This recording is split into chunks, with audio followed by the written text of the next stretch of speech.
Local farming is very important. There's a number of reasons. First, as we're all living in a greener planet or trying to make it a greener planet, most food is grown thousands of miles away and it's shipped in. And the shipping cost, the long distance traveling, coming from other countries, that's not being very green. So local food, the closer to the source, the better it is for the planet and better for you.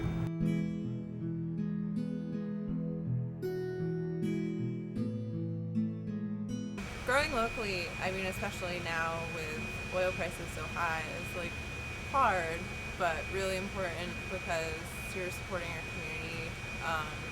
You're keeping your food miles low, which is like really important, especially with, you know, gas being outrageously expensive. When you grow locally, produce locally, it's fresher, has better nutrient values. But in northeast states like Connecticut, it's difficult to obtain locally grown produce in the winter due to the extreme weather conditions. Local farmers are utilizing new innovations to extend their growing season and provide year-round locally grown produce. The main thing is here in the Northeast, we, in many parts of the country, our local food source is just a few months out of the year. We're looking to have locally grown year-round. In an area like the Northeast, I mean, we have a fairly limited growing season, about 4 months outside. If we use some type of protected cultivation, whether it's a high tunnel, which is a simple technology, and it can extend it, say, another 2 months, or a greenhouse, which has the potential to grow close to year-round. Greenhouse growing is important because it gives you an element of control over production. We can control the environment, so if you can control the environment, you can control plant growth. And it also can be done at a season, which is important. And so you can locate it close to markets and produce fresh produce. Many local farmers are using greenhouses that work with hydroponics, a water-based growing system used to reduce disease and increase productivity. Growing in the ground, the problem is the plants are in the same place all the time. Out in the field, you would rotate the location to reduce disease pressures. So we tend to get a lot of problems built up over time, and the productivity will go down because basically the soil gets tired, or you have problems with disease moving in.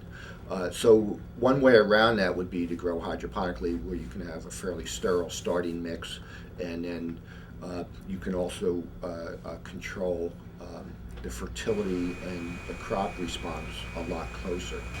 We grow all our products hydroponically. Our hydroponic system works by the water that contains all the nutrients for the plant goes through these tubes and is constantly circulating down the channel, back to a tank, and then it gets pumped back through, so it's a sort of endless loop. But the energy required to run these operations is often expensive and inefficient. So farmers must be creative in finding ways to boost their farm's efficiency. Any small business, it's hard because the expenses have gone up tremendously the last few years. Between electricity and fuel, and everybody feels the effect of that. The big obstacle is the energy, because it's fairly energy intensive. We can use alternative energies, and you're seeing a lot of, say, wood chip burning and things like that. We had been thinking about a wood chip boiler for a while, and especially as oil got pricey. When oil started hitting $4 a gallon back a few years ago, we kind of jumped in with both feet. To date, we've burned 500,000 gallons of oil less than we would have. First off, it starts with wood chips that we'll get from local arborists, and they'll bring them down. We screen them, and we put them in through a auger system and in some chain conveyors, and they go into the back of the boiler, and they just basically, like a shovelful at a time, will just get put in there, by machine, and it burns all day long and heats up water, and that water is sent throughout the greenhouse, and that's how we heat the greenhouse. The thing we're going to be working on this year is vertical growing in the greenhouses. Vertical growing is just using more of the upper space, so you can do more vegetable. We're going to be doing vegetables in hanging pots. We're just going to try using more space because we can be growing on layers and levels. We've used several methods lately to increase productivity. We've got movable tables that roll the crop towards you rather than doing walking. We've got ebb and flood bench systems and floors to help us water and fertilize the plants more efficiently. Some of the other innovations that are unrelated to the energy aspect that we can do in the greenhouse is integrated pest management. So we can use beneficial bugs and keep them in, and so get away from pesticides. And it's a little easier to do indoors than say outdoors, where you have less control over what's coming in. Ultimately, the consumer has the biggest influence on the growth of year-round, locally grown produce. The consumers will have a big influence over the popularity and the demand by expressing consumer demand. So if you're buying local crops, more people will step in and provide those. It's a business and a free market type of situation that's going on. So the higher the demand, the more opportunity there are for individual entrepreneurs to come in and try to fill that need.